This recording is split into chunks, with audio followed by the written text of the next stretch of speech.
Have you ever felt like there's an invisible barrier holding you back from achieving your dreams? Welcome to the Hearts of Men. Today we're diving deep into the topic of how to free yourself from limiting beliefs, those negative thoughts that keep you from reaching your fullest potential. Stick with us until the end because we have a special gift that will aid you in your empowerment journey. This gift is designed to help you take concrete steps toward overcoming your limiting beliefs and embracing a life of limitless possibilities. We also invite you to join our community of like minded individuals who believe in authentic positivity and personal growth. Together, we support and uplift each other, creating a space where everyone can thrive. So let's get started on this transformative journey. Your breakthrough is just around the corner. So, as we dive into this conversation, of course, I didn't said it a couple of times. So I'm just gonna kind of drop the ball in y'all lap and just ask you a question. Like before we get there, like what are your thoughts on limiting beliefs? Like when I said the term limiting beliefs, what was the first thing that came to your mind? When you said that term, first thing that a person is there, I'm my biggest enemy. So I'm my own naysayer. I'm the one gonna talk me out of prospering, out of being better, being greater. Anything that I can, it's a naysayer. I'm my very own naysayer. That's what I first thought. That's the same thing I was thinking. I was thinking along the terms of like self doubt when I heard limited belief is, not self doubt, doubting me and not believing in what either I believe is coming to me or what I'm striving for. When I thought about the topic, I thought about what is an actual definition of what a limited a belief is, and then I also thought about where they come from. Because a lot of times, just anybody, we have a conversation or talk about it or just anything, but we'll start from right here where it's at, but we never really get to like where they come from. You know what I mean? So those are kind of my thoughts about when we start talking. When I saw this, it's like where they come from and what is the actual definition of a limiting belief. I'm glad you said where they come from because that's what we're going to go after next. And I appreciate everybody's response on their first thoughts when it comes down to limiting belief. I like Adrian's comment as well, missing confidence in my abilities, because I really think that's really what it is. But I think it goes a lot deeper than just me doing the thing. It is believing whether or not I can do a thing, whether or not whatever it is that I'm doing, whether there's going to be any positive outcome, whether I have the makeup to actually do a thing. I will automatically get to the point where I start pulling the negativity out of a thing before I even attempt to do the thing. It's also that mindset to where if anybody presents an opportunity or anything to you, it's almost like you were automatically considered like, oh, they're trying to scam me or something of that nature. So it's a very all-encompassing thought process to where, to where it really prevents you from even pushing forward, so forth and so on. But Uncle, you say you got the definition, so go ahead with the definition. At least I thought you said Well, that. it's kind of sort of my definition. Okay. So I kind of had my own at first, and then I kind of looked up a couple of different terms, and for me, just basically what I got, it's a I got looking at my notes. It's a mindset. It's a mindset or kind of a thought or kind of like a state of mind that hinders or kind of restricts something else. You know what I mean? And whatever that else could be, numerous things. It could be, running a mile, running 2 miles, losing weight, doing this, whatever it be. So I think it kind of comes down to a mindset or thought process of a belief pattern or something that you have in you that prevents something growth. Is usually prevents something positive. Yeah, yeah, absolutely.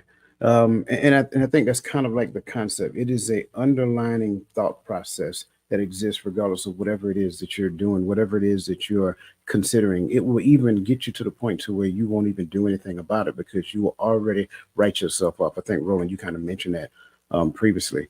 So could it be an element of imposter syndrome as well? Mm.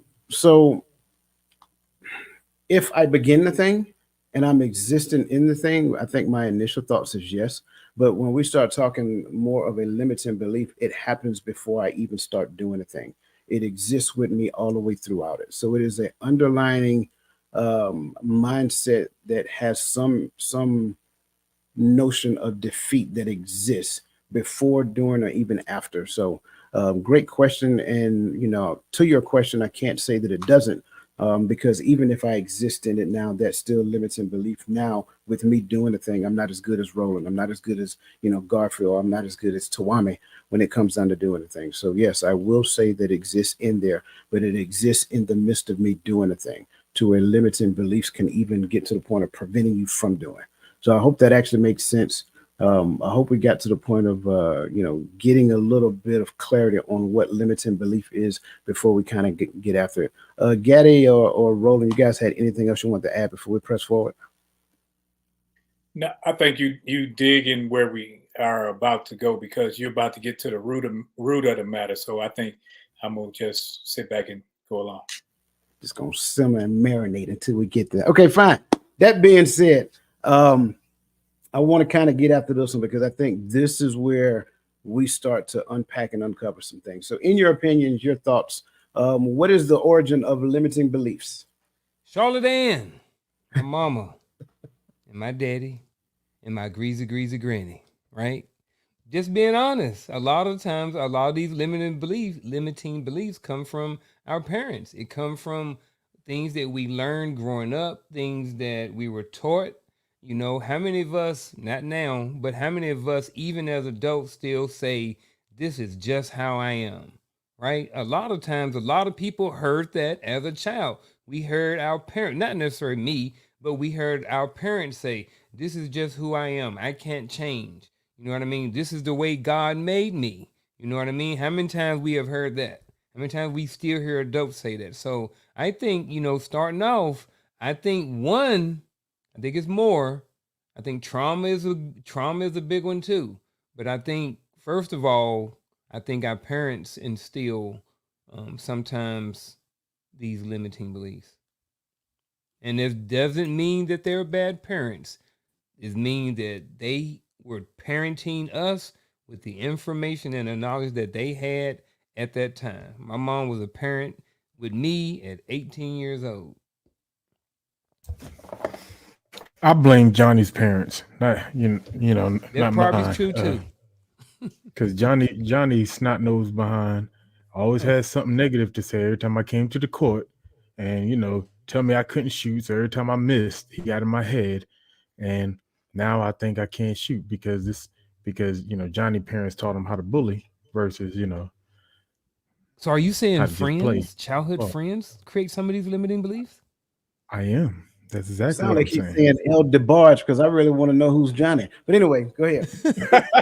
I like that. I didn't think of that one. I didn't think of Don't worry, I'll be here all day. I'm plenty. I'm kids. full of them. I didn't think of kids.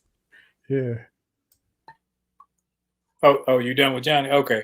I think it could be all of your past circles, your social circles, your social upbringing. And some of it would be the behaviors that were modeled before you as you grew up. So when somebody said, because you looked at your neighborhood and you say, okay, ain't nobody ever got out of this neighborhood. You either gonna do this, or this. That's all we do. And then people like those phrases. I always heard you either end up dead or in jail. And then Montel Williams back in 1990 came to our school and did a whole thing. It was 1991, one of them. He came to our school and he had all the boys sitting in the middle of the court, and he was pointing everybody out. He was saying, statistically, you gonna be this, you gonna be that, you gonna be that. And a lot of us, we listen to the statistics and we formulate our thought and we model our behavior after the statistics instead of saying, man, I'm gonna break these cycles. So we run that fear into our lives and we hold on to it and we make it a new norm. I like it. Mountain, move out of my way. That's how he started that conversation of Montel when he came to the school. He came to our school as well. Um, I like where we're going right now. So I'm gonna kind of go in reverse order and see if we can kind of continue to peel it back. So Garfield, you started off with parents. And I like what you said because I think that's the beginning of it. So if we can kind of go a little bit deeper into that conversation as it pertains to parents, like how does a parent inject a limiting belief into the child? Like where does that stem from, in your opinion? And it's not just for you; it's for everybody. I think just one of those is just the language and the information that has been used in the house, right? So simply saying when parents say, this is how I am, or when I hear parents say all the time, this is how my child is. What I mean, when they come to the school, this is just how Gaddy is. This is just how he is. You know what I mean? So this is how he thinks. This is what they do. And I think that when you do that, like Roland's kind of said, it kind of squeezes you and forces you into a box. So again, I think with the parents, it could just be simply the language and the vocabulary and the words that they're using inside of the house that the young adults and that the kids are picking up or learning along the way as they grow. I like that. Roland, Gaddy, you guys want to add to that? I think that some of these things is our fears when it comes from parents. Is how we view things and our experiences and failed relationships and things. We push that off on the children. So now you can't you can't go to a HBCU. All they do is party. I've been to a lot of colleges, and all they do is party at all of them, even Christian colleges. And even and my daughter, when she wanted to go, we in Texas, you want to up and go all the way to Atlanta to Clark. And so the things that go through a dad's mind is like, oh, you thinking of all the negativity, all the things you were thinking at that age, and you push that off on the kids. Like, no, you can't do that because you gonna this gonna happen. Some dude gonna talk to you, and so you start giving them that defeatist mindset before they even jump out the ship. Dang, I like how Roland brought it back home to himself and just us as parents. I probably said some things in my house Mm-hmm. from living in here, but I will say this. Here's what I have changed honestly just within the last 6 months. Is I have learned, I've been telling my sons, you know what? Sometimes you need to listen to me, and sometimes you need to tell me, Dad, shut up and I got this. I say, because you guys have to learn and live you guys' own life. And I am giving you information based off of what I learned. Like me learning about money is different than how they're learning about money. So I told them sometimes y'all have to tell me, shut up, Dad. I got this. I need to live my own life. So that's kind of the phase where I'm at right now with me parenting and trying not to create a limited belief in my kids, in my sons. I like it. For the record, if any Gaddy kids ever watch this episode in the future, don't you tell me to shut up. You better find another language. Be your They can last say it in word their you utter. mind. No. They can say it in their head, Oh, they have already. not literally. Yeah.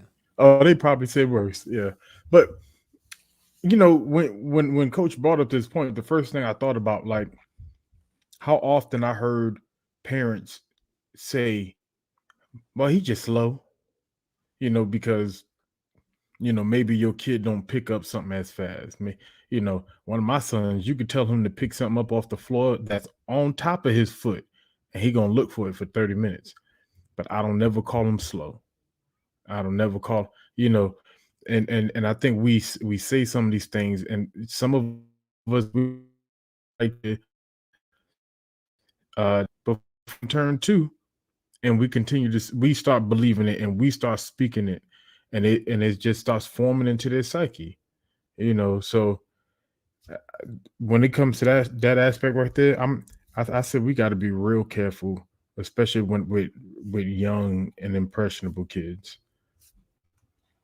Yeah, absolutely. I was hoping that you guys uncovered a big one, huge one. But that's all right. I'll bring it to the table because I agree. I think the terminology that we use really affect our kids. I think the mindset that we currently have affect our kids as well. And somebody said in the chat that a lot of times we try to, we raise them through the lens of fear. So we're trying to protect them.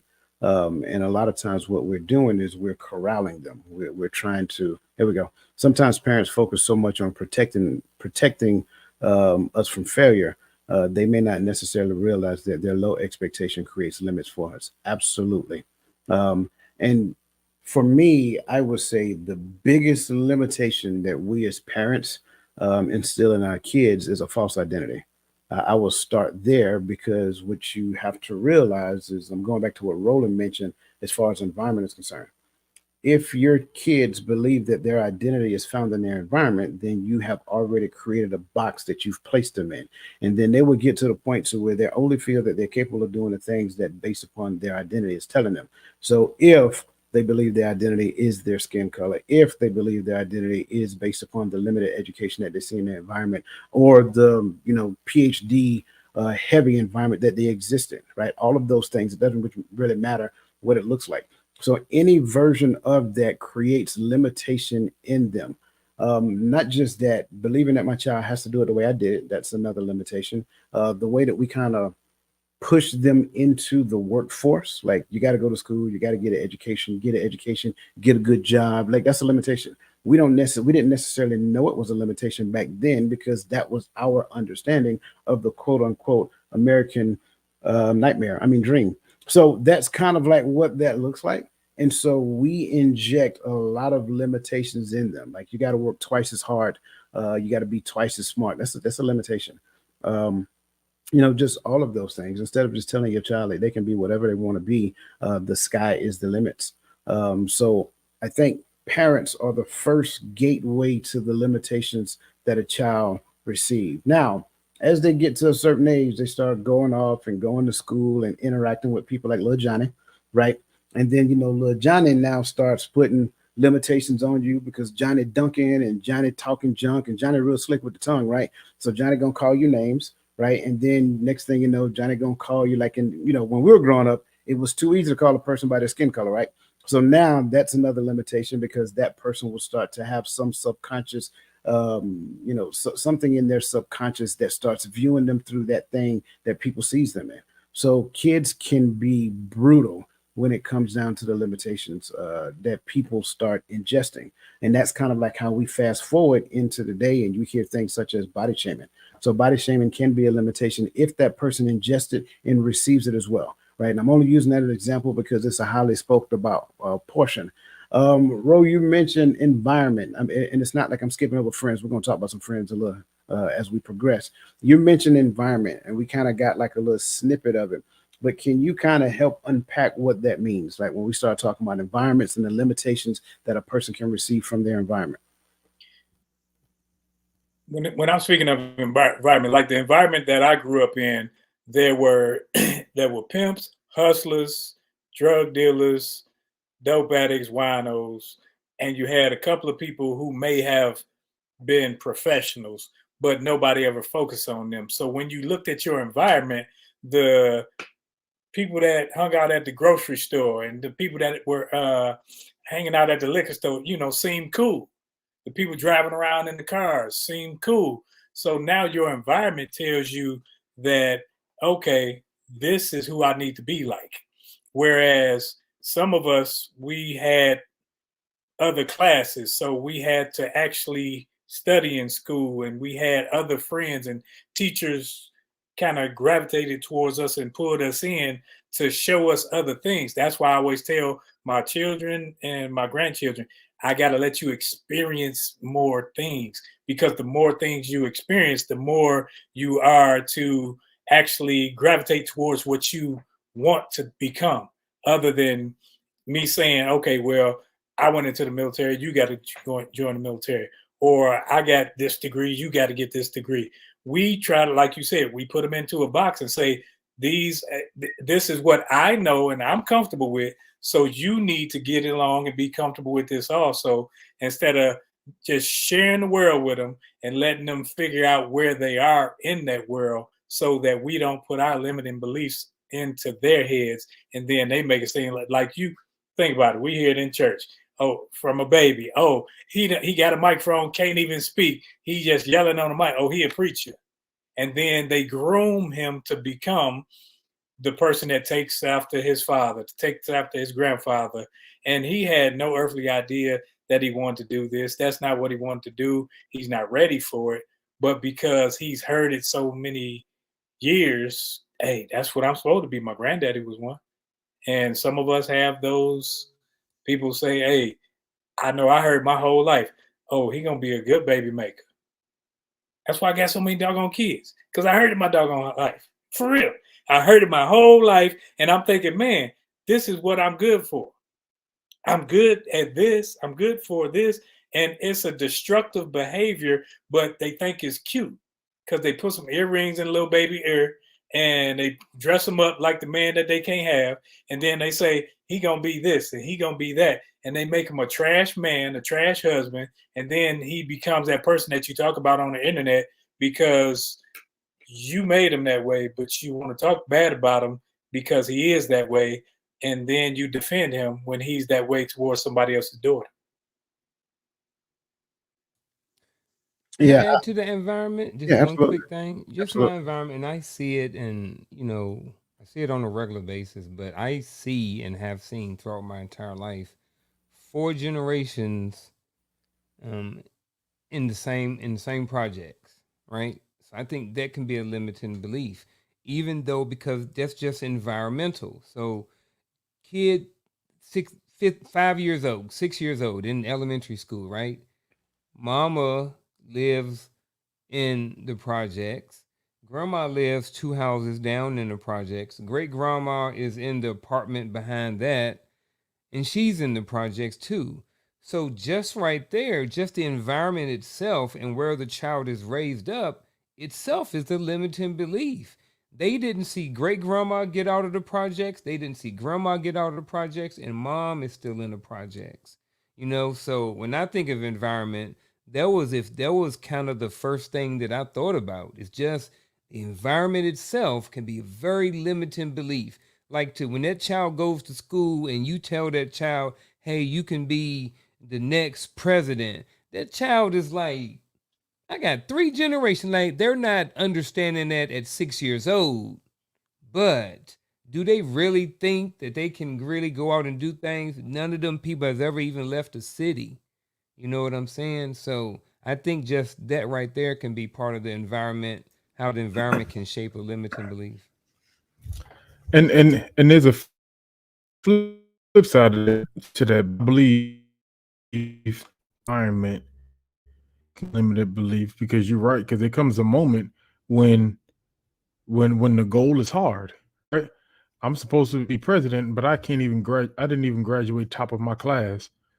Maybe I'm just like everybody else out here that look like me, and and it caused that limited belief. But on the flip side, you have that community could be or should be, and this is just my belief, should be behind that person. Because I talk about, like, for me, everybody knew I wanted to join the military. I don't know why. That's just something I always wanted to do. I just wanted to be in uniform. And it just got a point to where everybody in the community, even in the streets wanted to see me leave the hood and do that. And they rallied behind me. They wouldn't let me get caught up in certain situations, as we got closer to graduation. So I look at it like that. Like we could fix that just by standing behind our children. Absolutely, we can, and I agree. But going back to it, because we're going to get there. I say it that way, but the notion is I want everybody to clearly understand where a lot of these limitations exist, and I like where Garfield went with it Because if I see, and of course you live in one generation, but if I see a thing that exists around me every day, day in and day out, and day in and day out, and day in and day out, I'm submerged in it. And then if the people who are there, they're comfortable in it, them choosing comfort can be a problem for me as I'm growing up because it now becomes a part of my subconscious. I have to reject it. Like, Lil Roro, I love you, but that ain't why you got all them kids. I'm just gonna say it that way. Listen, I have to reject it, right? But it's hard to reject it if I don't have a role model, if I don't have a person that is speaking something in me that I need to hear. And a lot of times, if I'm in that example that Garfield so elegantly gave us, if I don't have that, and I probably got to get that outside of the home, I probably got to get that outside of the neighborhood. Hopefully, there's going to be a Montel Williams that come to our school and start yelling at the top of his voice, mountain, and I'm think he's crazy, right? Or I see somebody that I look up to, and they say, kind of like what you said, hey, you were destined to be better than that. So I'm not going to let you do that. Hopefully that happens. But again, as a father, I can't leave my child to chance. And a lot of times that's what we do when we choose complacency. And I say that because I think that's a real thing. And a lot of times we don't think about it. I get it. Life beats up on you. You get tired. I get all of that. But you know what? That child needs you to keep pushing because the higher you go in life, your ceiling now becomes their floor. And that's how you got to look at it. Roland, it looked like you wanted to add something, bro.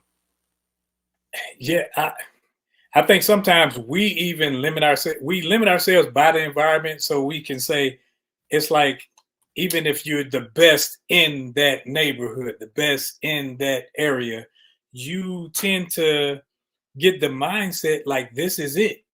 This is it. So I'm glad you brought out how when you got to get out that environment, you got to see different things because we are the only people who don't acknowledge how valuable the inner city is. And that's why when it's not valuable to us and we don't take care of it, because we were told it's the hood, we were told it's the slum, we were told these things.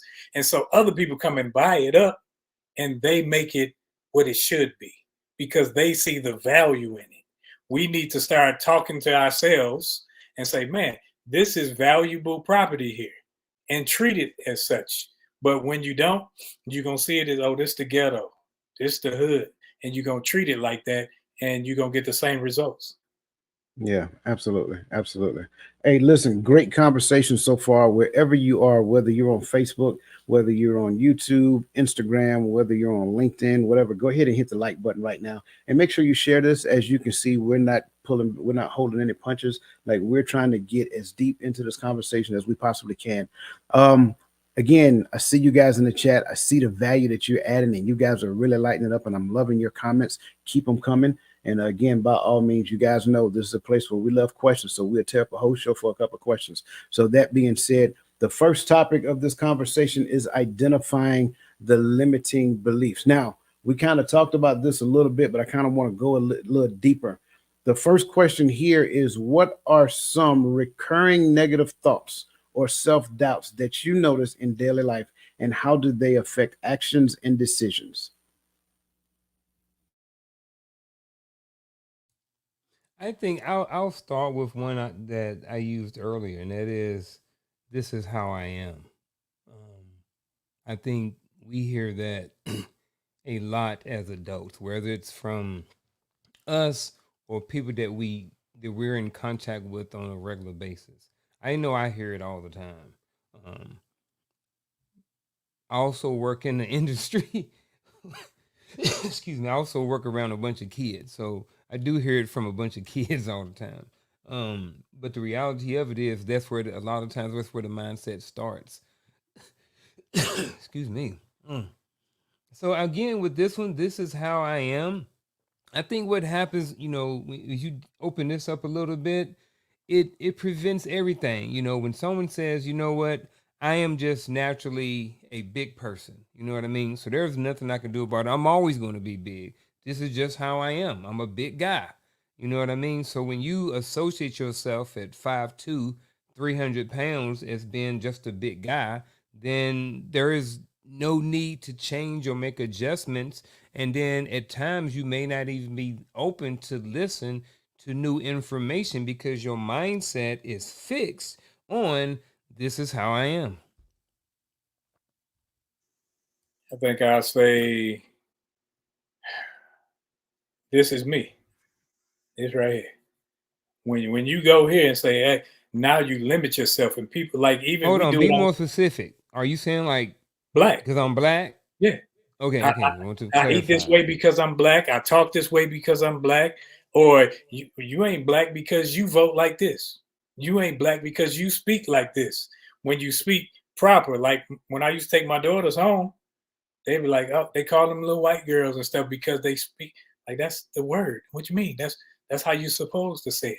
And it's it becomes a shame or embarrassment to the person early on if you don't curtail it, if you don't hone that in and say no, that's if you got to build them up in that, because if not, they gonna look at other people and say, oh, you act like Carl, you wearing sweaters and khakis and stuff like that. Like, okay, what's wrong with that? Because we want everybody to be in a box and look like whoever we depict on the TV screen. So it's that color for me.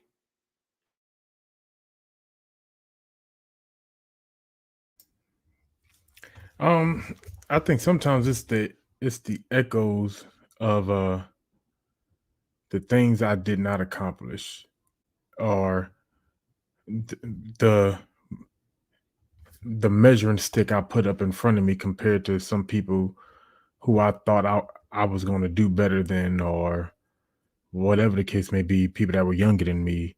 And so sometimes when it comes time for me to do things or strive for things or apply for that job or do something, it's that self-doubt in my head. Well, I I'm not educated enough. Did I get the right experience? Did I choose the right MOS when I was in the military? Did I go to enough schools? Do I know this? And and sometimes those thoughts stifle you from even trying, you know, or even if you try, you know,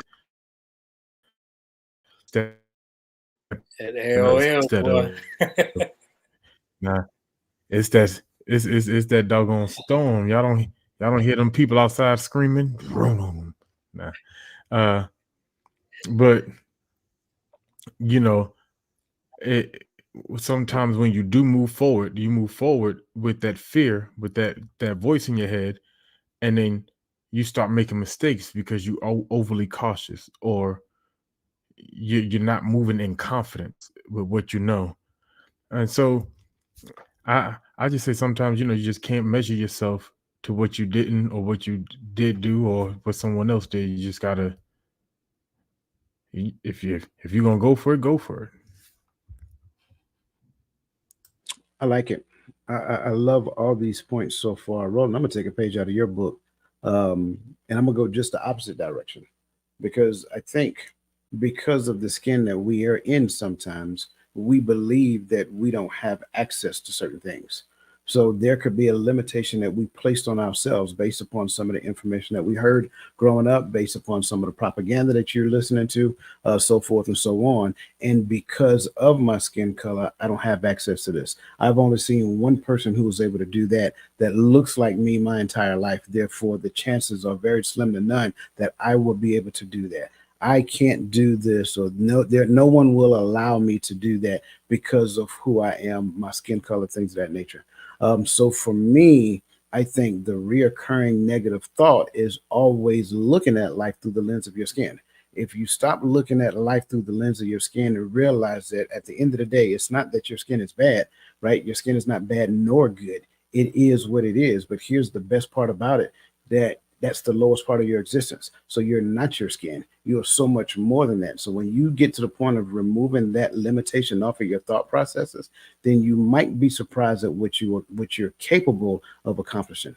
Stop listening to all that other stuff. Stop listening to what you heard growing up. What you heard growing up, I guarantee you right now, if you really stop and think about it, if it didn't come from the right source, it is antiquated information. And if it is antiquated, I promise you that you probably can't use about 75% of it right now.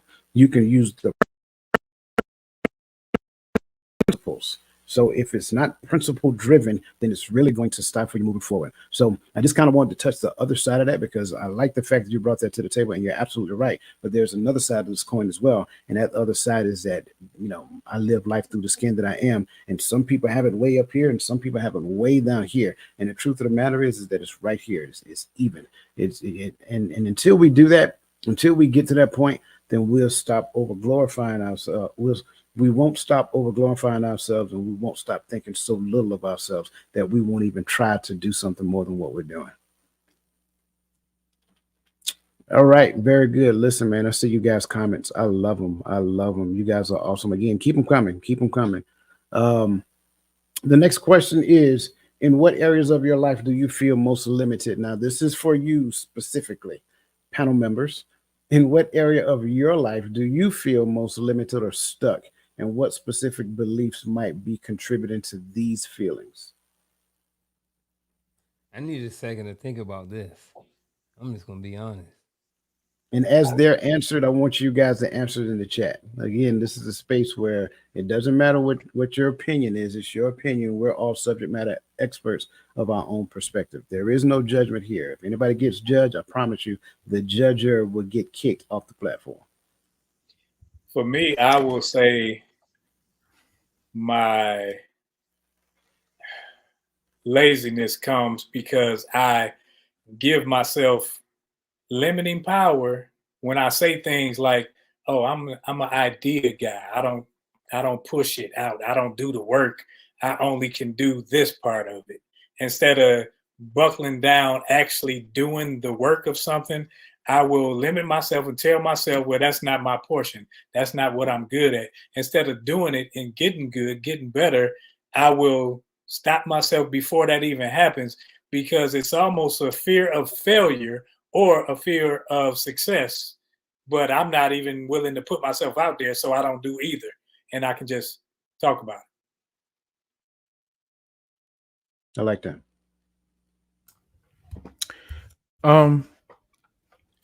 I would say, for me has always been going after certain educational goals. I still take classes and I still work towards it, but real slowly. And a part of it is I used to students schooling, I used to look and say, I could have did this if I was a better student. And so because of that, because of whatever struggles or whatever coming up, I used it as an excuse going forward. Every time I could apply for online courses, I myself, well, you're not a good student. You got to go in class. And so when I didn't have those opportunities because we were deployed, we was going to the field, we were getting, doing something. It was like, well, maybe later. And, later's still coming, I guess.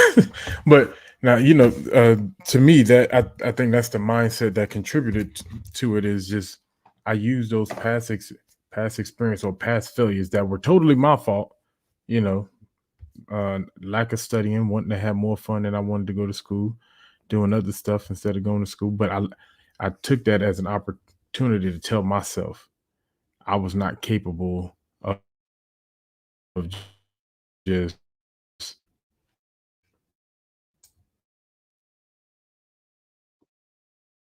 Uncle the Funk, what you got? Finishing up my notes. So for me, I'm gonna kind of go back a couple of years.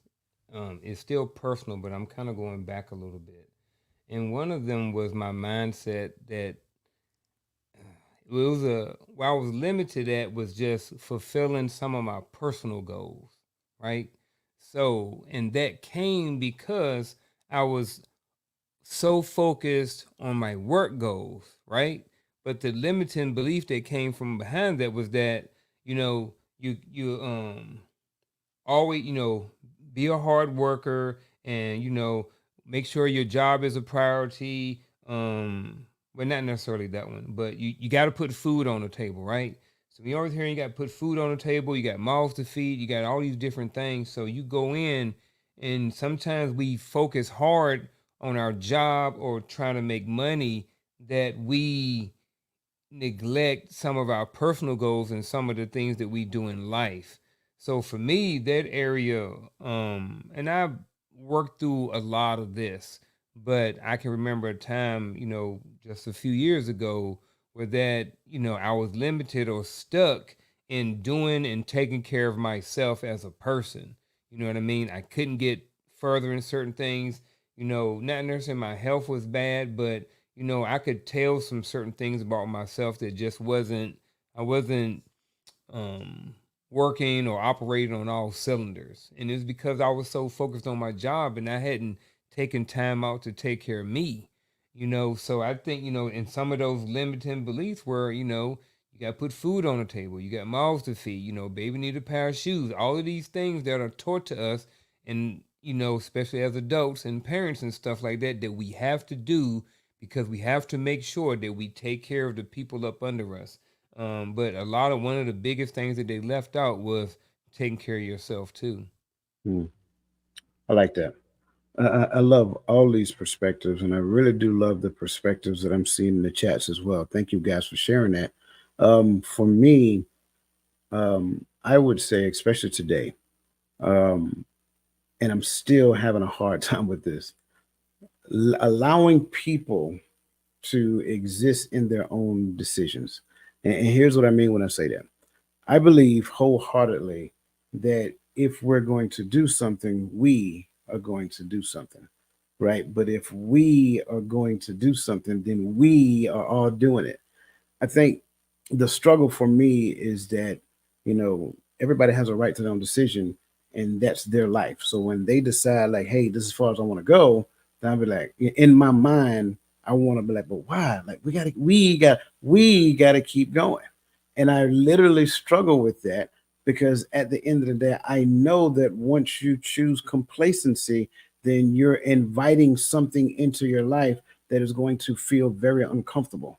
So that's the thing that I really struggle with, especially today, because in my mind, I believe as a community, we can all march forward holding hands, singing kumbaya. I'm joking when I say that, but I'm serious also. But at the end of the day, everybody don't want to go. And that's the part that I struggle with. I struggle with that piece. And I think it's, a friend of mine says, because you care so much. Yeah, I do care, right? But at the end of the day, do I care so much that it becomes detrimental to what it is I'm doing, and so forth and so on? So the struggle for me, still yet to this day, the struggle for me is being okay with what somebody else decides to do for their life, even if I understand that the outcome of that decision is not going to be advantageous to them. So there's that. Um, I thought I saw a question that came up. There we go. Why does self doubt bring on negative thoughts?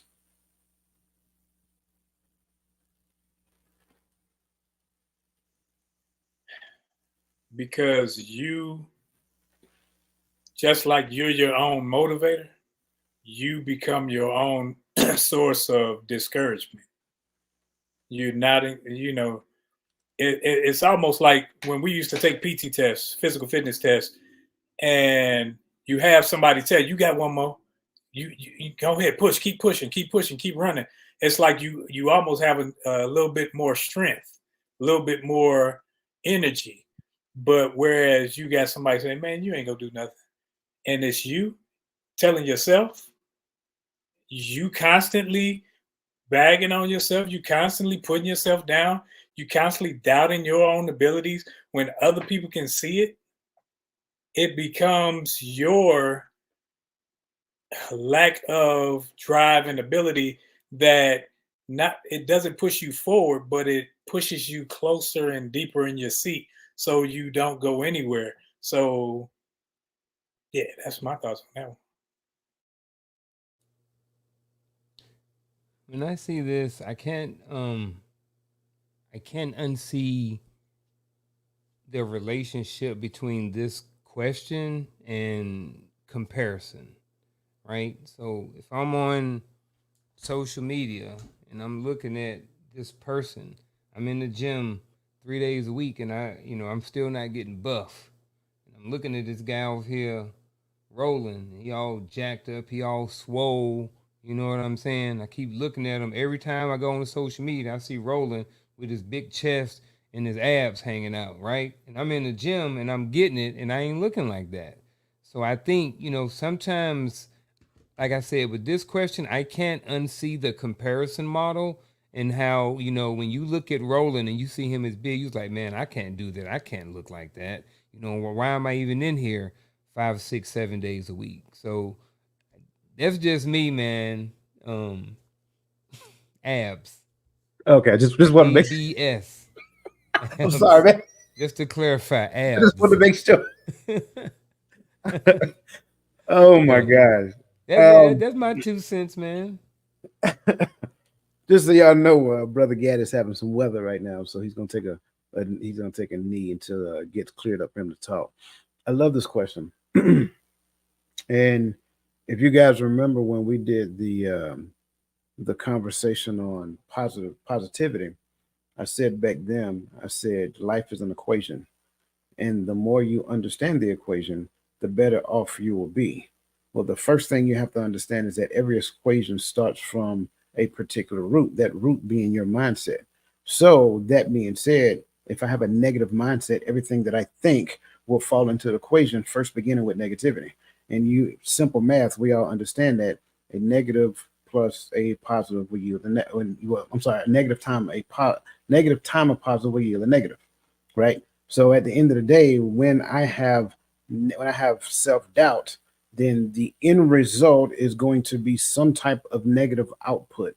Therefore, when I say self doubt, for me, I don't believe that I can do a thing. And then let's just say I have to create this widget. This is what I'm going to build. This is what somebody said they want me to build.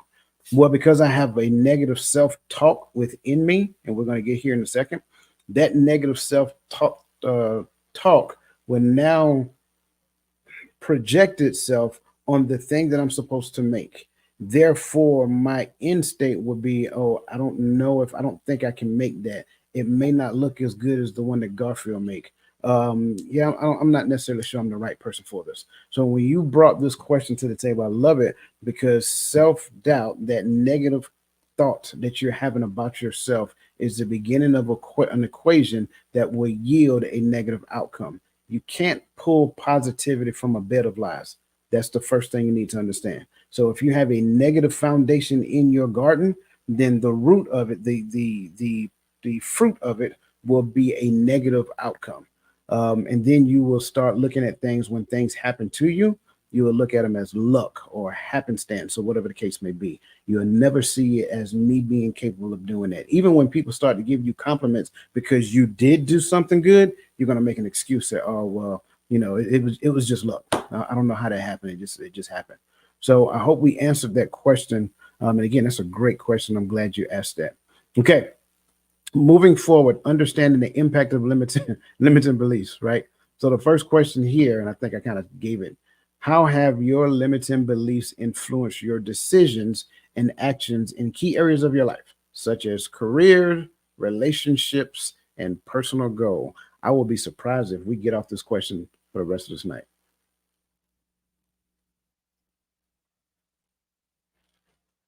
There's a whole lot here, man. And these, I would say for me, just starting off, my limiting beliefs has probably, I know they have changed or adjusted throughout my 48 years of life too.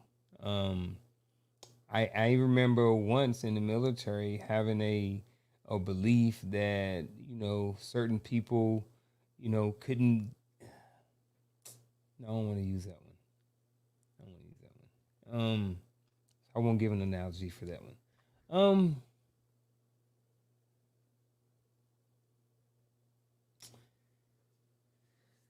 I don't know. I need to think on it some more. So,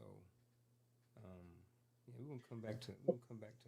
When I was at about 9 years in the military, I was supposed to go. I was going to college and everything, and the plan was to go switch over to become an officer. But listening to other people and allowing their beliefs to become mine, saying, "Well, you want to work for your money. Officers don't work for their money," and all this other stuff. It made all that work I did in college obsolete, because now I'm saying, yeah, I want to work for my money. I want to continue to be an NCO and be the best, this, that, and the other, instead of taking the track that I had set forth with my schooling, making more money, doing less manual labor. So I said, no, I ain't gonna do that. And I stopped that route, and I wish I hadn't, because, I think the benefit would have been much greater. And I think it would have allowed me to get into various circles, which would have enhanced my life in different ways as well. All right, I got one. My limiting belief caused me to stay in a marriage way longer than what I was supposed to. And that limited belief was only the information that I had received about marriage growing up in church. Man, if I can unhook my mic, I would throw it right now. Like, seriously.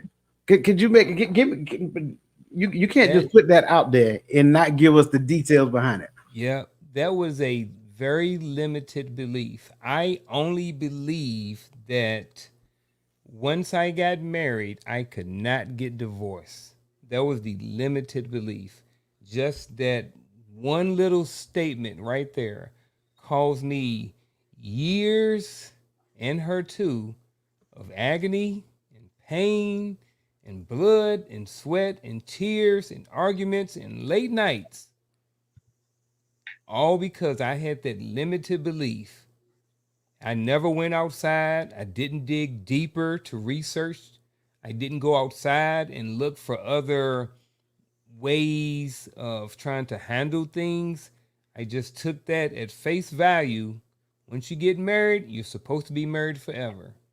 And that right there, that very limited belief caused me to be married way longer than what I was supposed to. And I am not throwing any shade on my ex-wife or anything like that. She will probably tell you the same thing, that we stayed married probably a lot longer than what we should have, based off of what we know and the information we know now, many years past their relationship. So for me, that was a huge one. I mean, you're gonna put that in the chat and just ain't gonna Let's say hope nothing my about it. dollar. Hey, I'm just man, saying. because, I'm glad that he said that, because I wasn't even thinking about that. And I've been in that boat where you've heard people tell you, oh, what God has put together, let no man put asunder. It's not talking about that. But we make it that, we force that, and we say, well, you got to work it out. You got to, and knowing that it wasn't the Most High that put this thing together, it was me. It was us. I seen her dancing, and she seen me, and we got together off of physical traits, not spiritual anything. Wasn't even thinking about them, even before the day or whenever. Wasn't thinking about the Most High. We just say we're gonna stand before God and all these people and say what? Say I will do these things. No, we're not. But we, instead of learning whatever book you read, whatever laws, statutes, commandments you adhere to, learn what they are instead of allowing someone to tell you what they are. And that's what we have become accustomed to, allowing other people to tell us how our lives are supposed to go, because somebody told them how their lives were supposed to go, instead of you saying, man, let me search this thing out so that I can get with somebody that we are, when we're connected, I realize that the two have become one, instead of thinking that when we have intercourse, we have become one. See, I thought you guys were going to start off with this. Well, that's why I said it might be hard for us to get off this question. I agree with everything that was just said. I think, and I kind of want to go back and touch on what you said there. It's not a problem with someone telling us what it actually says, but you still need to go verify what it is that they're telling you. Like just because one person said a thing or the pastor stood in the pulpit and preached a thing, like you need to be able to go and look and see it for yourself to such a degree that it actually makes sense. If it doesn't make sense, go ask questions. Like talk to somebody who you know studies it and so forth and so on. One of the things that, to your point, I agree wholeheartedly. We heard that time and time again, and it was a staple in our community to where if you got a divorce, it's a black eye. And I think we need to understand when we start talking about things, understand who he's talking to and what he's talking about. And I think too many times what we've done is we've conflated information and we say anytime we see a word, that word goes to what I think it is because that's the word in which I relate it. Therefore, it must be that. Well, let's just be honest. I think it was Roland. I think Roland, you mentioned that God didn't put Tyrone and Tamika together. Tyrone and Tamika put Tyrone and Tamika together. So when we confuse that, then what we'll end up doing is we will hold ourselves hostage to a thing because I did something under a particular mindset. I did something without knowing exactly what the scripture is actually saying, who he was actually talking to, what it actually says as it pertains to that. If he didn't put it together, then it does not apply to that. So when I made this decision back here, can I literally say that that's what I was thinking? Can I say that I was thinking about what the scripture said when I seen Tamika and whatever the case may be? Right? I don't know. No, well, I do know Tamika, but we ain't never been married. I'm just using that as an example. Can I say that that's what we had in mind? Can I say that that's what we talked about? Can I say that our relationship was rooted in what the word actually says back then? If the answer is no, then the answer is that we decided this. We did this under our own will, under our own flesh. And then what we did is held ourselves hostage to that. So I love the fact that you mentioned that because you are absolutely right. And I'm telling you, there's still some people to this day that are stuck in that mindset. They're fighting like cats and dogs. They can't get along. They're developing coping mechanisms for existing under the same roof with the same person. They don't even sleep in the same bed at night. But at the end of the day, because they have this fear, then they just cohabitating, and that's their thing. Man, you guys are dangerous. I love it. Dangerous in a good way, though. Dangerous in a good way. In a good way. Yeah, Mhm. dangerous. Yeah, dangerous in a good way. Oh, man, that was the truth, man. I knew I was gonna circle back around and get to something, man, and I guess I don't want to harp on it too much, man, but I just remember, a lot of us, this kind of goes back to, our parents, not on our parents, but just us growing up and how, even at an early age, we were influenced in so many different things, just going to a particular church your entire life, growing up, like you're influenced by that church and what that priester says and what the pastors and the elders and the deacons say, what goes on in that church, those things roll over into the household. We got a lot of those fire and brimstone messages. Anything you do, you going to hell.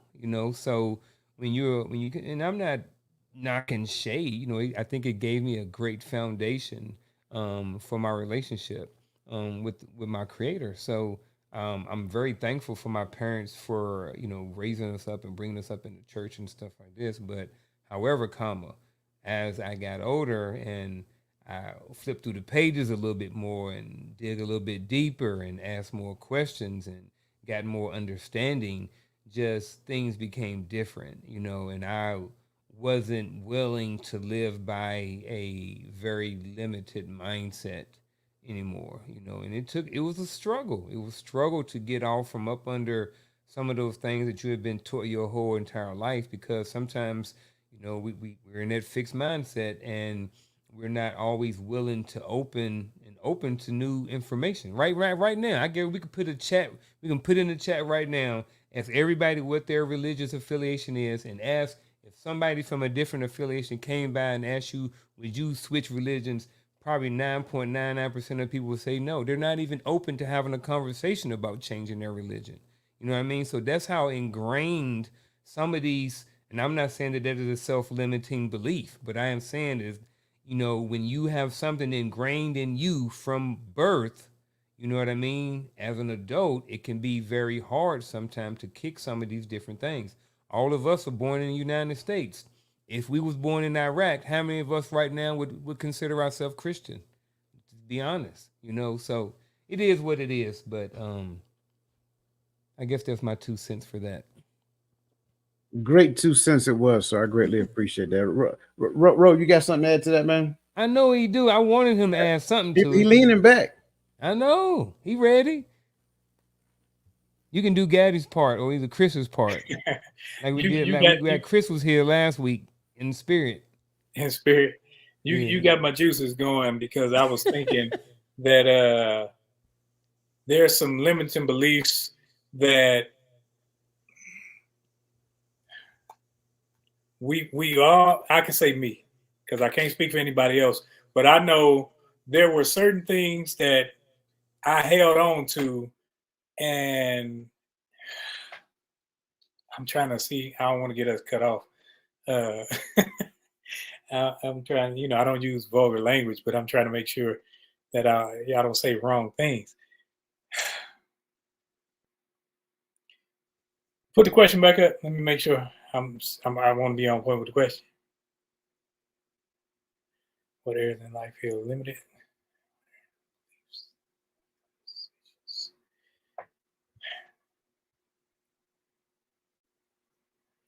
I think when I always limited myself on purpose because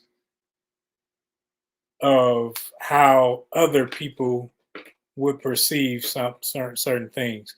Whereas I always looked at, and I'm trying not to sound wrong, but look, being a decent looking person, you looked at a certain way. And people will force their views on you, how you should act, how you should be. Oh, you think you this, or you think you that. So in turn, I would do the opposite. I would dumb it down. I would play it back. Oh, I'm not this and I'm not that. It's a self-deprecating thing where you sit up and you got to be the person to bash you before somebody else does. You got to be the person to make sure, like, I was good in sports, but instead of me rah-rahing me, I had, you know, I'm gonna play it down. I'll let everybody else do it because I don't want to seem cocky. I don't want to seem this. I don't want to seem that. Like, I got scholarships. Come on now. So yeah, I'm good. But because of how other people may take it, I said, no, I'm not gonna do that. I'm not gonna sit up there and rock the boat because it may hurt their feelings. It may bother them and their whatever it is, psyche.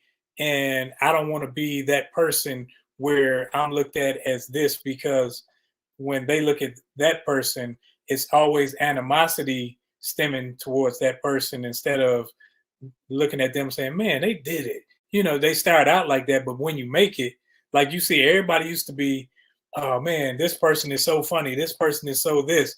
And then when they make it, oh, Beyonce, the greatest thing since crunchy peanut butter. But then when she make it, everybody hating on her. Everybody hating on this person and that person because they love to see your successful trip. But when you reach success, they hate it because it shows them where they aren't and where you are. And it shows a gap of production. I get that. I get that. I will also add to that a lot of times when people make it, they really show their true colors as well.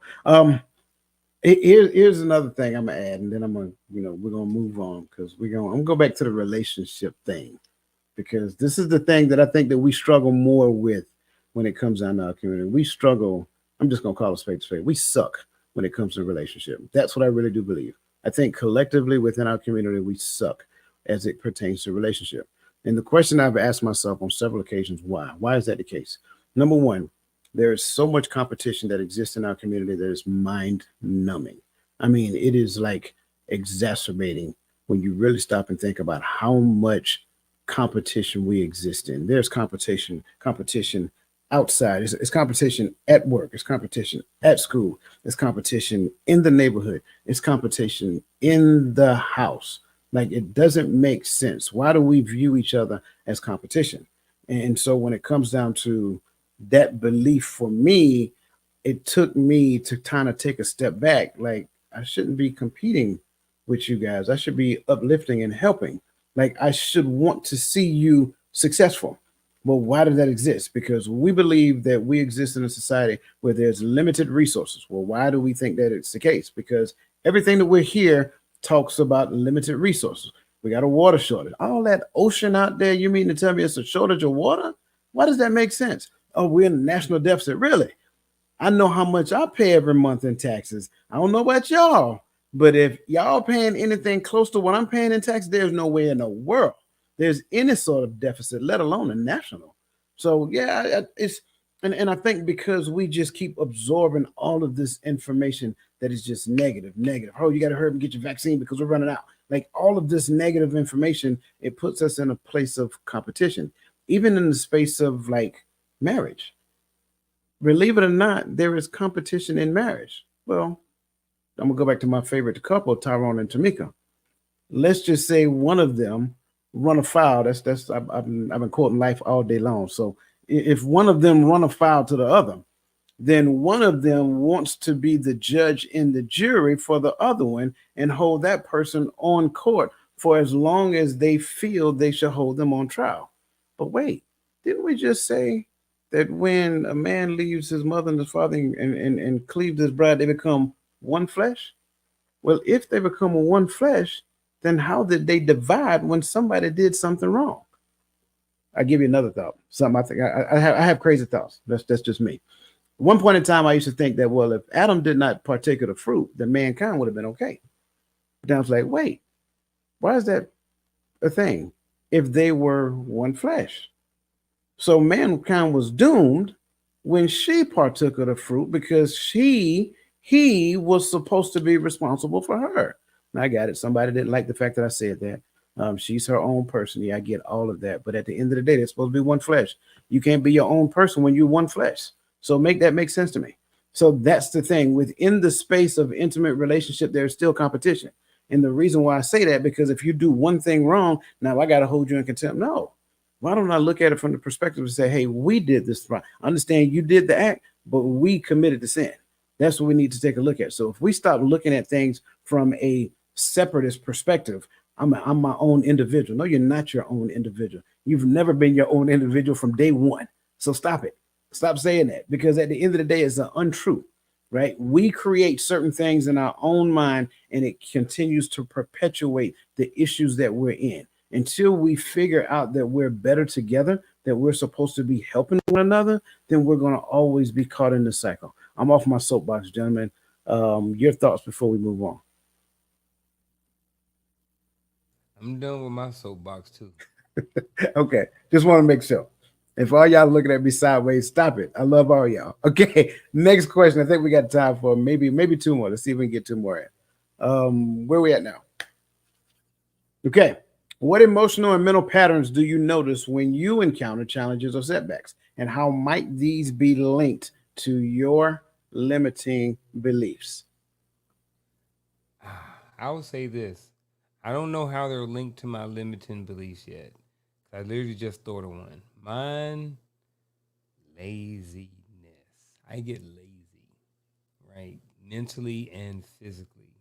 I may still get up and work out, but just overall just feel lazy, just feel groggy mentally, physically, when I encounter some of these. Yeah, for me, that's it. I want to start with that, when things are not clicking on all of like I literally told my wife today that I think that my vitamin D is low. But I also know that it could be some emotional and mental things that's going on. It's the end of the school year, stress levels have adjusted, people are, not coming to work, just a lot of things going on by the end of the year. But I'm trying to see if I can link them to some of my limiting beliefs. So I will want to start off with, what emotional and mental patterns do you notice when you encounter challenges or setbacks? And mine is just a mental laziness. Like I really just don't want to do certain things. It's like, hey, go clean up the shoes in your office because you got 8 pair not inside the box, right? So I'm looking at 8 pair of shoes here. But it's just like, man, I don't feel like doing it. You know what I mean? So like stuff like that. How it links to my limiting beliefs, I haven't figured it out yet because just got posed the question. I think I've learned to mask emotions. So I may be feeling one way, but I can articulate it another way and not show the fear that's going on inside, the anxiousness or anxiety that's going on inside. So I will hold things together, and I'm looking, instead of saying, man, because I'm trying to hold everything together and trying to make sure I have a sturdy front, that so other people won't be fearful. So now I got to put up a front like I got it all together. I'm holding this thing down, knowing deep inside, I'm like, oh God, dog, how I'm gonna do this? And I'm thinking, and I'm driving myself crazy internally because I've learned how to mask it. I learned how to not go into that area where, because and still to this day, I don't think that men should. It's like you handle things. So I tell myself, you got to handle it. Like whatever it is, okay, handle it. Don't trip about it. Let other people trip. You can't be the one tripping.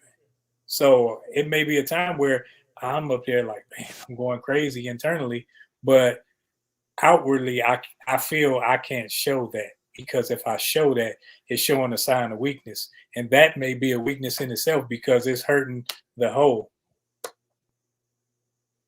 Yeah, I greatly appreciate both of your responses, and I can see that. Not in you, but I'm saying I can see how that can be um, a, um, a mental pattern or emotion when it comes down to challenges or setbacks.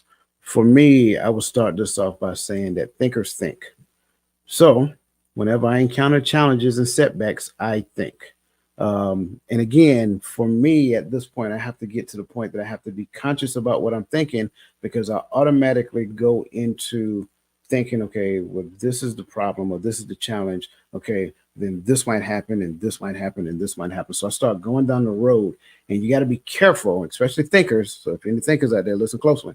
You got to be careful, because you will start identifying every problem that is coming along with that challenge or that setback, right? So if this happens, then this could potentially happen next. Then this can potentially happen next, and this can potentially happen next. There is no evidence of all of this whole lineage that you're putting together in your head. There is no evidence that that's going to happen. It's just a challenge or a setback in the here and now. But you start going in the future and start stringing together all of these things that could potentially happen. So for me, I have to be conscious about what it is I'm thinking about. Once I notice me going down that, then I got to literally jolt myself back to reality, because it's too easy to go down that negative road. But then I have to say, hey, but this could potentially happen if you do this right now. And if you do this right now, you could create the outcome that takes it out of this lineage of the negative things that can happen and put it in the positive things that can happen. So for me, like I said, as a thinker, I constantly think. And once challenges come to play, then I start thinking of all the negative things that can happen after that. But I have to again pull myself back to reality. So great response. Go ahead. I'm gonna jump on yours. I consider myself a thinker too. But until you said it, I didn't. It just made what I say kind of. It created a little more clarity for me. I think some of the laziness that I get is from the mental fatigue, because, like you said, I do the same thing.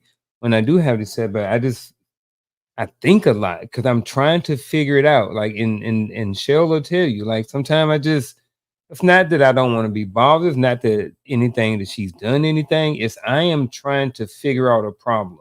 I was having a conversation with my cousin today. It might have been my brother, somebody today. And I was like, I already know how I am. Like when I lose something, like I will tear this house up looking for it. I'll spend an hour, 2 hours trying to find something, because like it could be something small, like like my chapstick. So I keep things, my wife would tell you, one of the things I say around here is that everything has its place. There's a place for everything. And because I know that I will have anxiety looking for 2 hours to find something, I tend to put things back. Now, even though my shoes are over here in the floor, the boxes are right beside them, right? So that's a little different. So I know where they're at, but yeah, I think a lot, and then when I'm having some of these emotional things going on in my life, and then that causes some mental fatigue, and I just don't want to do anything. But I still haven't figured out what limiting belief that it may be linked to. So, if I don't come up one today for the show or something like that, um, then I'll come up with one for myself later on down the road. And you know what? It may be a good opportunity for me and just like anybody else to share the show with somebody or for me to watch it later. Because I definitely want to figure out what is causing this limiting belief. You muted, coach. My bad. Yeah, so thank you for saying that. And again, I want to kind of put this out here now. Like, this is not going to be the last conversation that we're going to have on limiting belief. So we're going to talk about it today. I'm going to talk about it on TikTok on Sunday, and we're going to talk about it again on Tuesday on Coach's Corner. So we're going to get a lot of conversations because I really want us to overcome self-limiting beliefs. Michelle Ray has a great question. If you can bring that up, there we go. Is there a thin line between realistic expectation and negativity?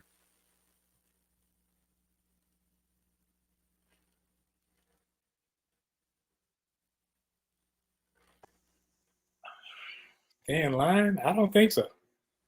Because negativity only focuses on the negative. It doesn't try to brainstorm and find any positive result because you've already settled in your mind, this is what it is.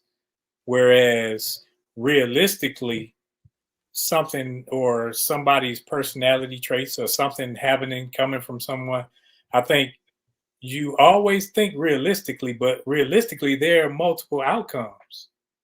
But when you focus in or hone in on one, it is what it is. You already set your mind on that one. That's negativity, because even like I always say, if I think something's negative, I always try to find 3 positives. Like, it's something by something. I got in an accident. Okay. Like when I got in an accident, when the woman hit me, T-boned me, I'm trying to make sure she's okay.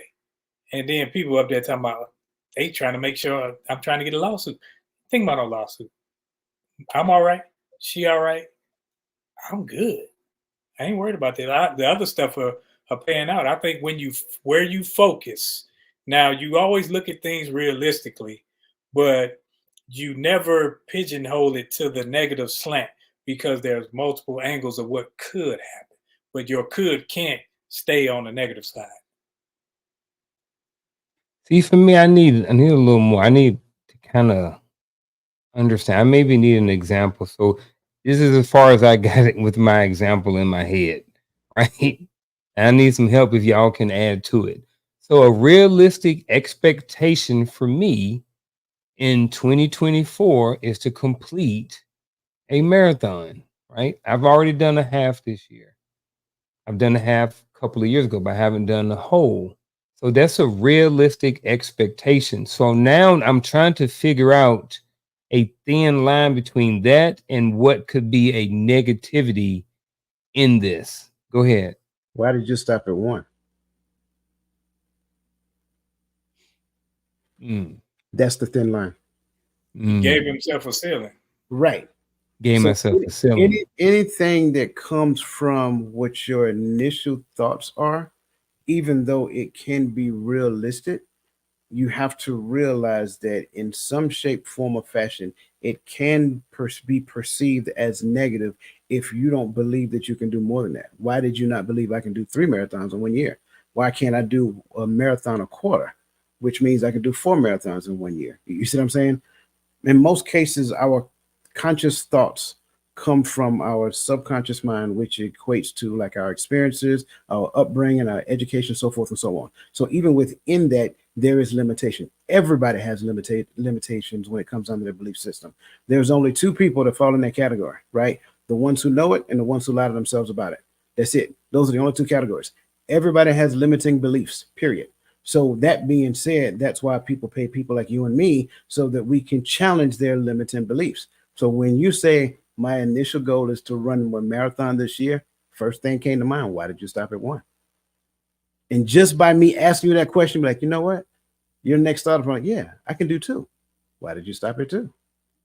You see what I'm saying? And so now at the end of you, like, you know what? 2025, I'm doing 4 marathons in 2025. That's my dude. You see what I'm saying? Y'all see Coach trying to put that limiting belief on me? I'm doing 8. That's it. That's Yeah. it. That's why when you hear people say, I don't need nobody else, they are literally setting themselves up for failure when they have that mentality, because you will always need somebody else to inject a thought in you outside of what you can think. And you want to make sure that you have the right person, because ideally what ends up happening, if you select the wrong person, they're going to instill negativity. And what does that look like? Crabs in a bucket. But that by itself is a limiting belief, because how do you know the crabs ain't reaching down trying to pull other people up? Yeah. You see what I'm saying? So it's like there's a number, like within this thing that we call life, there's an ungodly amount of like choices that we can make. So why do we keep making the same choices? Like if you follow your life pattern, your choices fall in a particular pattern. And a lot of times what we choose is we choose safe over adventurous, right? We choose safety over what can stretch me. And ideally, what you don't realize is that you have a degree of resiliency within you that once you and all of you witness it when we went to basic training. And so it's been a point in basic training, man, you was tired, you was exhausted, you was sore. But then in the end, you know, we was high-fiving, clapping, and all that other good stuff because we were pushed beyond what we originally thought we was going to do. Been thinking about walking no 12 miles with no rucksack on my back and a forced march at that. Come on, man, stop playing. Next thing you know, we're doing it once a quarter in the Army. So that's kind of like my point to this question. And that's why I so love that question. Thank you, Michelle.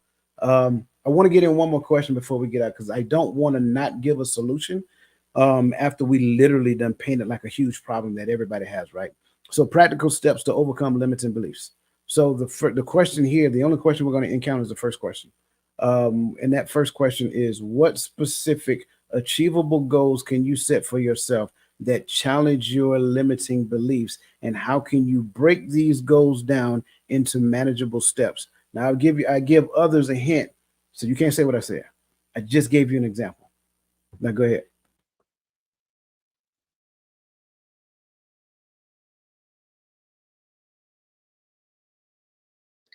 I think first identifying where your limiting beliefs are, whether that's your negativity or where you add limits to how far you can go, how high you can jump, you know, whatever, because that has to do with the work that you're willing to put in.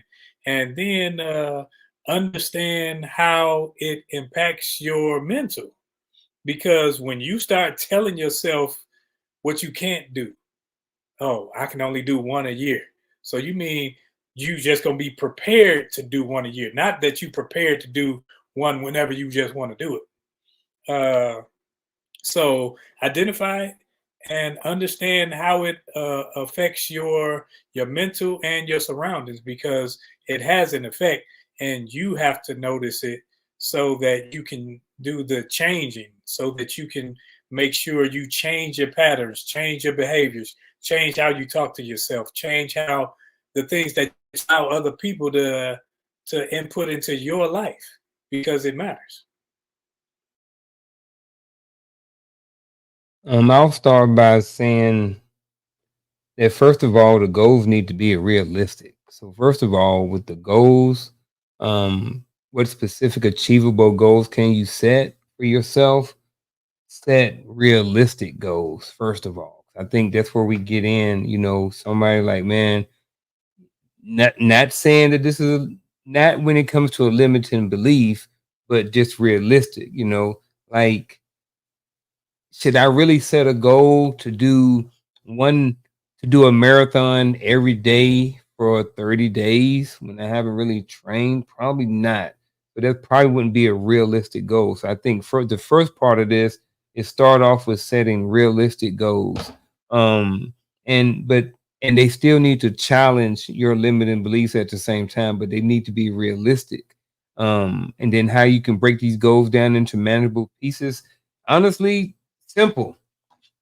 Whiteboard, something to write down, break them down, and maybe even sit down with a coach or sit down with somebody who's knowledgeable in this and help you kind of walk through some of these manageable steps. So me, first of all, is to set the realistic goals and then have somebody, some sort of support system or someone to help you walk down and help you break down these goals. Because the thing about having somebody on the other side, whether it's a coach or whether it's a friend, whether it's a guru, whoever it is, you feel comfortable or feel like that they're knowledgeable about something like this. Because what they can do, if I set realistic goals and I sit down and have a conversation with Roland, right? I'm going to get different response than I'm going to get if I run it by coach. You know what I mean? So I may take what both of them say and help me be able to manage and break these down into steps. So like, again, real quick, set realistic goals and some sort of support system to maybe help you break these down into manageable steps. You know what? I like that. I would take what you said a step further, right? I want you to set a goal so lofty, right, that in your mind, if you was to achieve it, you would literally surprise yourself. Once you set that, then you set, I'm sorry, let me say it the right way. You set an aspiration, right? Like I call this Moby Dick. You set it so high that, once you achieve it, like you be like, my goodness, I don't believe I did that. Then up under it, you set goals, right? Those goals are achievable incrementally along the way throughout time. And then what you have to do is make them smart, right? So be specific, measurable, attainable, relative, and based upon time. So you set SMART goals all in the direction of your aspiration. And then here's the kicker. Make sure that you have an accountability partner that does not mind making you mad. I'm going to say it again. Get an accountability partner that does not mind making you mad. If you choose an accountability partner that wants to spare your feelings at every step along the way, they're not a good accountability partner. They're just going to tell you what you want to hear when you choose not to quit. You choose somebody that's going to say, hey, you know what? You said you was going to do this, so let's get after it.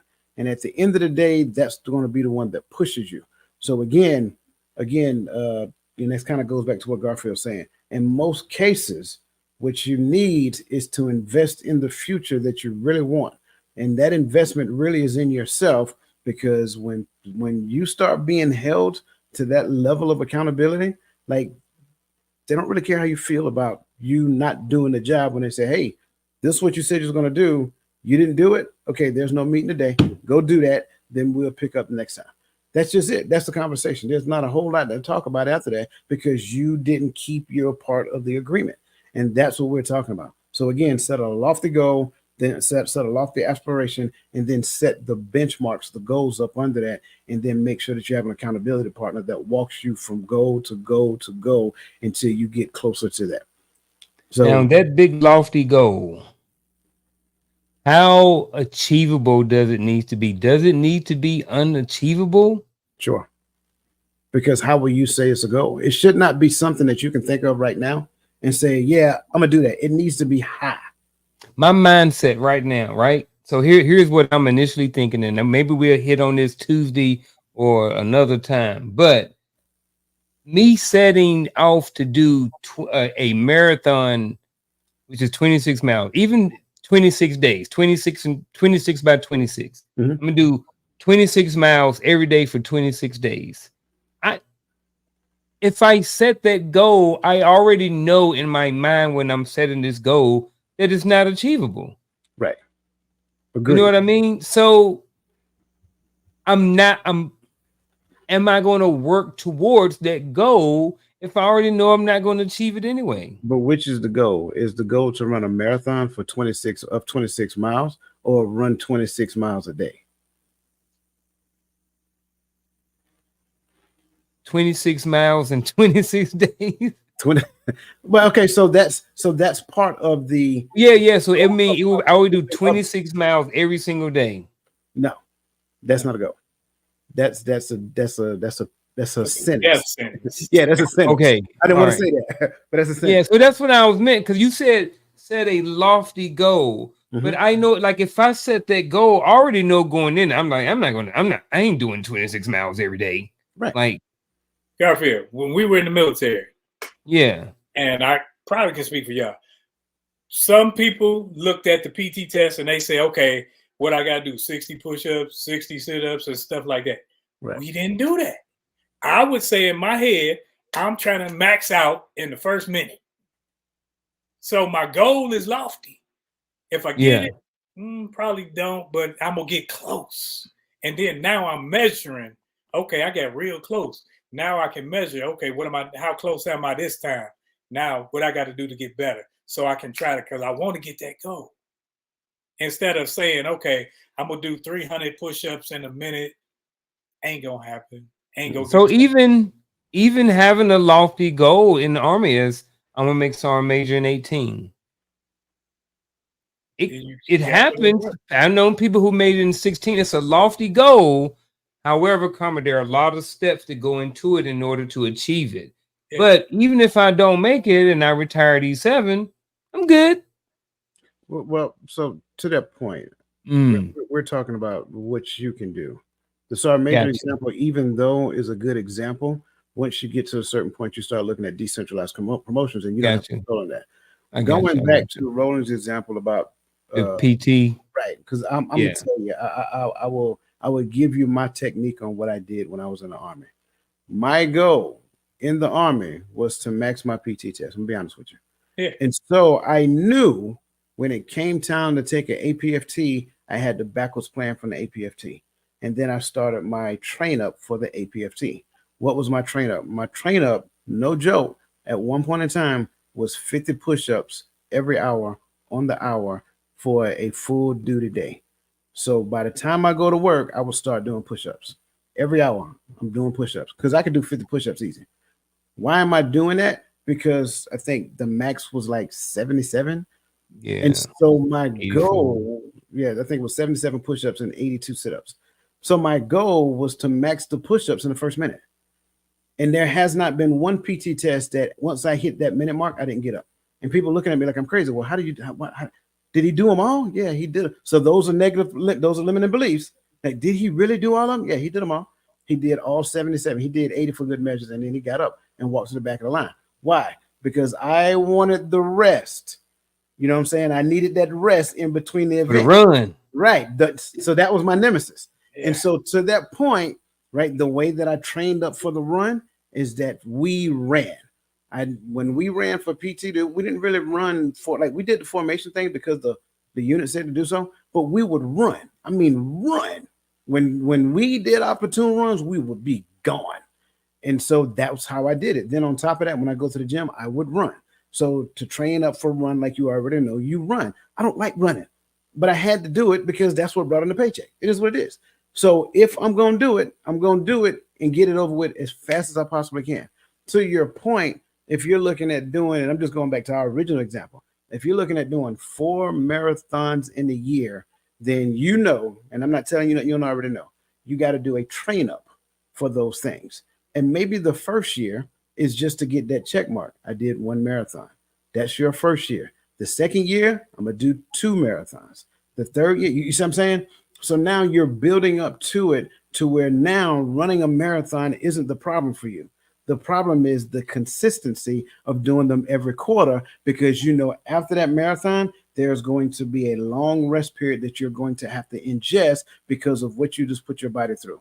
So that may mean you may have to do like get in one of those chambers so that your body can go ahead and do a rapid recovery rate. All of those things might be a part of it. But again, that's how you build up to that lofty goal. Was that, Got it, man. did that make sense? A lot more sense. Yeah. Okay, very good. Listen, I appreciate you guys for staying with us. We went a little long tonight. So we're going to run into our final thoughts real quick. Final thoughts, limiting beliefs. Stop demeaning your own self. Stop making your character be one that you say that man, this is messing me up. Because when it comes to limiting beliefs, it's all about you and how you accept information, whether you accept it from your past, whether you accept it from your surroundings, whether you accept it from people, or you accept it from here. You got to be the one to tell yourself how good things are, how great they can be, and how positive. And it's not just you positive, but you are the person that if you constantly tell yourself, hey, you got some more, you got to build up, you push yourself to higher limits. And that's all we have to do. You got to push ourselves to higher and higher limits to show ourselves that we're better than even we think we are. Because as we spoke earlier, we will put limits on ourselves and say, okay, I want to reach this ceiling. If I can jump 7 feet, I'm good. No, stop putting the limits on yourself and put the work in. When you consistently do the work and make your work consistent, then you'll be a better person. That's all I got. I'm talk about, we're talking about overcoming self-limiting beliefs, and I kind of wrote down some things throughout the show that I think are important in trying to overcome some of these self-limiting beliefs. And the first thing that I wrote down was some sort of identifying or acknowledging that you have a self-limiting belief. I think that's for a lot of people, just like anything and anything else, is admitting that there is a self-limiting belief. And then I think after that, it's when it kind of comes to like the mindset or the thinking, when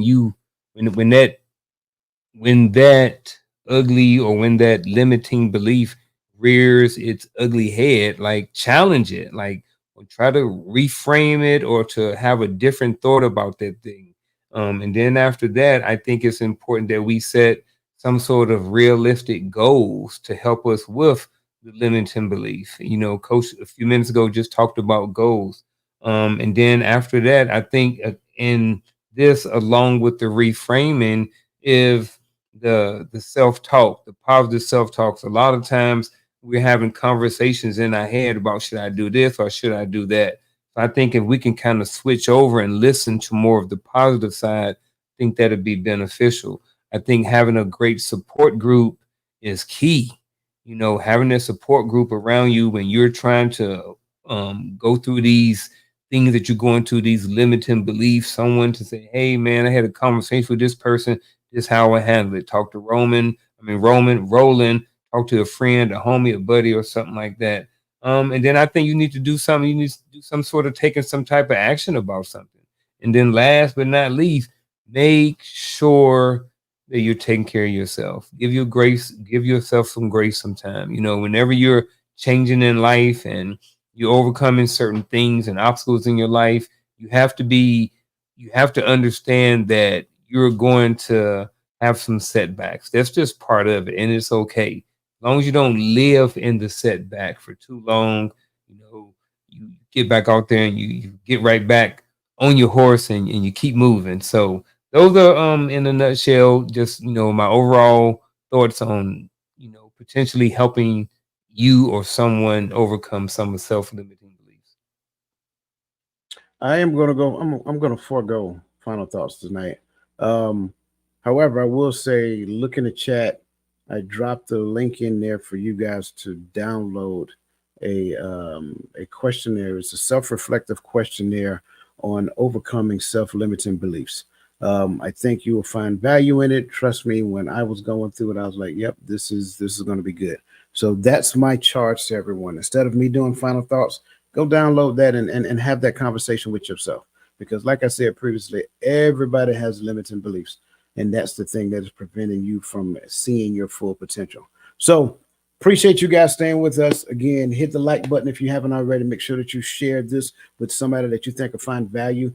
Hearts of Men Podcast, every Friday evening, 8 p.m., same time, same channel. Make sure that you come. Don't be selfish. Next time you come, bring a friend. And that being said, let the best version of yourself be a blessing to somebody else. We don't do no spraying houses. We walk down and flush them out. We don't play it with the Welcome to the Hearts of Men podcast.